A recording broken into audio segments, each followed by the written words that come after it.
Hello there guys, what is going on? Son of Chelsea back here again for my rational perspective on Chelsea 2, Man City 1. Wow, what a result.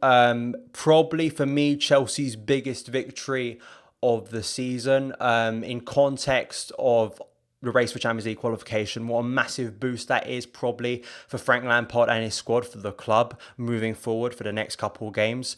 It's a massive night for Frank Lampard. I truly think it is. You know, look at this season, and he's done it in a short space of time. We actually look at the games Chelsea have played. He's beaten both Jurgen Klopp and Pep Guardiola in his first season. And personally, for me as a Chelsea fan, what I wanted to see this season in some shape or form, even if it didn't, of course, come in the league, was for Chelsea to really get the better of Man City and Liverpool in some capacity this season, to really show that they can go with them toe-to-toe and they can beat them on certain nights. Yes, I know tonight you can look at the red card, but I actually think when you look back at that game, Chelsea had a lot of chances. Christian Pulisic having one knocked off the line. You know, I think there were moments where Chelsea did deserve their win in the end, even though there was a rocky period in that second half, and Man City could have easily won the game, and the game could have turned within like a 2-minute spell.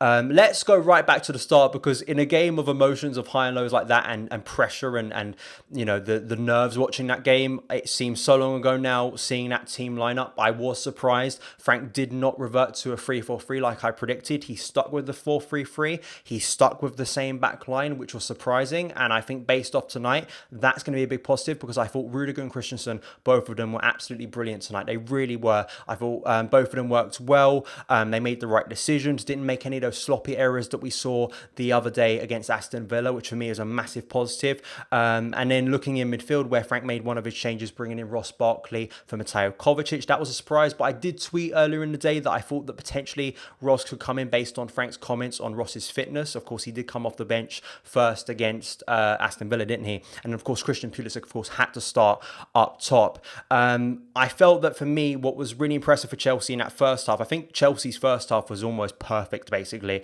We really sat in quite deep. We were quite regimented, really structured. Frank had the team set up very well. I thought the idea of having, when you look at that midfield on paper, I think there was a lot of people who would be concerned with, say, Ross Barkley or Mason Mount and the attacking sense of Chelsea's team, whether defensively we could cope going the other way. But actually what it did was it was allowed Chelsea to get forward in more numbers. The pace of Barkley and Mount really helped Chelsea get in behind, of course, because you don't have that with Olivier Giroud. And for me, I think you would say man of the match probably overall in performance levels for me, especially going forward. Once again for me, Christian Pulisic, absolutely incredible. Even before his goal, the influence he was having in the game was so impressive, drifting inwards, helping to start attacks. There was some lovely interplay between Olivier Giroud and Christian Pulisic. And of course, the goal, which was of course a massive mistake from Benjamin Mendy, but the way Christian Pulisic finished that was absolutely sensational. The calmness, luring Mendy in, the pace to get through, and in the finish, which, you know, even if a normal keeper was still in his line, I don't think would have saved that actually, where really bending it round Ederson and making it 1-0, and it looked perfect from there, really. And Chelsea looked like they could really get at Man City. Of course, Christensen had a chance earlier on from a set piece. But then for me, the biggest frustration was, as has been a frustration with Chelsea a lot this season, is the change in feeling about Chelsea from one half to the next. I've seen this in so many games. You could probably pick out a game yourself and say, why is Chelsea different from one end to the next? You know, I think that the thing is for me with Chelsea at the start of that second half, we didn't get going. City were able to get into our half. And of course, we give away that free kick and Kevin De Bruyne scores an absolute worldie. It is an absolute worldie. Yes, I saw, of course, people criticising Kepa. He doesn't do himself the world of good by not really diving, in truth, but even if he dives, to me, no keeper in the world is saving that. And once again, the whole narrative about us selling Kevin De Bruyne years ago, you know, comes back to bite us in some shape or form. But luckily, it didn't cost us the game. But it was a sensational moment of inspiration from Kevin De Bruyne, once again, a sensational player. And from there, of course, Pep made a couple changes. He brought on David Silva, he brought on Gabriel Jesus. I mean, David Silva really, I think, for me, changed the game, and Chelsea lost control of midfield. I felt we were almost like headless chickens for a few moments there. And of course, Raheem Sterling going one-on-one with Kepa hitting the post luckily and getting it away. But it just felt like for me, we lost all semblance of control and structure. City were getting much more space. That could be, Pep gave them a great team talk. Of course, we know the City side can be absolutely devastating in moments to any team. That's how good they are. But I felt that Chelsea, for me, and I was a little bit worried about Frank maybe not making a sub quick enough, especially in central midfield. But then seemingly what happened was City's momentum dried up. They couldn't get the goal they was looking for. And then Frank brought on Tammy Abraham, which was a surprise to me. But with Tammy coming on once again, Chelsea were able to reassert themselves and get in behind a few times again. And you saw those gaps opening up once more. And Christian Pulisic going around Ederson. And I thought that was the goal. Somehow Walker with a brilliant goal line clearance. But once again, Chelsea kept on coming. And I like that. Chelsea kept on moving forward, trying to get in behind City, not sitting back. Chelsea are a side now of a lot of players who like to attack. And Frank wants this side to be attacking, to move the ball quickly, to move it forward, to be progressive.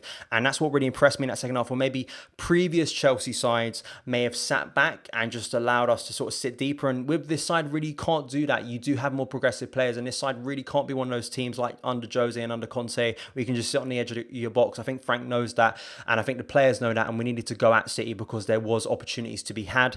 And then, of course, we get to the defining moment of the game. Another absolute crazy moment in the box. Tammy Abraham, I believe, has his shot cleared from Ederson. Another wonderful save from him. And then I think Fernandinho clears it once, but then it gets back to Tammy and he hits it, and it hits its arm. And originally, when just watching it first glance, I think we all thought, oh no, once again, we've come so close to the ball going over the line. But Tammy was calling for something. And then when you saw the replay, I mean, Fernandinho, I've never seen something so blatant. I think Luis Suarez back in the World Cup in 2010, in terms of actually like playing basketball, like actually trying to be a goalkeeper himself, throwing the ball out. I mean, it's the most obvious thing. The frustration for me was, how long did it take VAR to make that decision? Of course, we got to the right one in the end. He did get sent off rightfully. But at the same time, to me, once again, why did it take that long for VAR to make that decision? For me, it's like one look and it's like, that's it. He's off. It's a penalty. Willian steps up. Willian's brilliant with penalties. He scored some big penalties for Chelsea this season. Remember the game against Tottenham, scoring a penalty there. And from there, we held out. Of course, City down to 10 men. They didn't really have any chances. There was a lot of possession from City, which they're natural to do. They're going to dominate possession most of the time. I think in terms of subs, even though I was a little bit concerned with Frank maybe making them a bit too late in the game, when the game was turning in City's favour, I actually think Tammy was, for me, a big moment. Tammy himself maybe didn't do anything spectacular in the game. He got caught offside a few times, but at the same time, I think his injection of pace and movement definitely changed the game for me and definitely helped Chelsea get in behind once again. Just looking through the team, I thought, Kepa made a big save in the first half. Sure, I'm sure his harshest critics will look at his movement on that free kick, but it's still a wonderful free kick. Didn't really have anything other than that to deal with, really, other than that save in the first half. And of course, the goal. Dave, there's a reason why Dave's in this team, and I actually was so impressed once again with Dave with his attacking input, especially as the game went on. His fitness seemed to increase, and there were many times where he was intercepting balls basically on the halfway line and moving forward to help Chelsea start attacks. As I said already, Rudiger and Christensen, I thought brilliant. Alonso, I think we got away with it with Mahrez. Mahrez wasn't really on his game tonight. There was a few moments where Alonso made silly challenges and was struggling with Mahrez's movement. So I think in a sense there, of course, we win the game and Mahrez doesn't score, but I think we got a little bit lucky tonight with that, in my personal opinion. I think Kante once again was brilliant. His passing went a little bit off in the second half when Chelsea started to lose their confidence a bit, but in terms of him sitting there, made some brilliant challenges once again when he needed to. I thought Barkley worked well in the first half, but I think for me lost his head in the second and wasn't really as effective when Frank needed to make a change there. Mason Mount should have scored earlier for me. He had a real big chance one-on-one with Ederson when it was 1-1 just after I think City equalised. But other than that, I thought he had a good hard-working night, really helped Chelsea get in behind once again, the pace and movement, which I think Frank clearly wants. So it's another good night work for Mason Mount. And I thought Willian, Giroud, I think Pulisic, of course, for me is the star man once again. His anticipation for goals is absolutely exceptional, and I think you're going to be seeing a lot more of Christian Pulisic in the first team because that movement, that anticipation for goals, as I said on Sunday, is going to be a game changer for Chelsea in these remaining games because it isn't done, it isn't settled Champions League qualification. Chelsea still need to win these remaining games, get as many points to secure that top four place and even maybe catch Leicester, who I believe we're now only a point behind. But those are my thoughts on the game, my expanded thoughts on the game. What a game it was, what a big result. I couldn't really care less what's going on in Merseyside. It's really about Chelsea and these massive 3 points that I think is going to do Lampard's squad and the development of it and the confidence of it all round the world of good. It really is. It's a massive night for Chelsea. It's a massive 3 points in the race for Champions League qualification. So those are my thoughts. Thank you guys so much for taking the time to watch this video. If you did enjoy it, hit that subscribe button and a notification bell so you never miss an upload. Follow me on Twitter at SONODOI, up the Chelsea, and I'll see you again.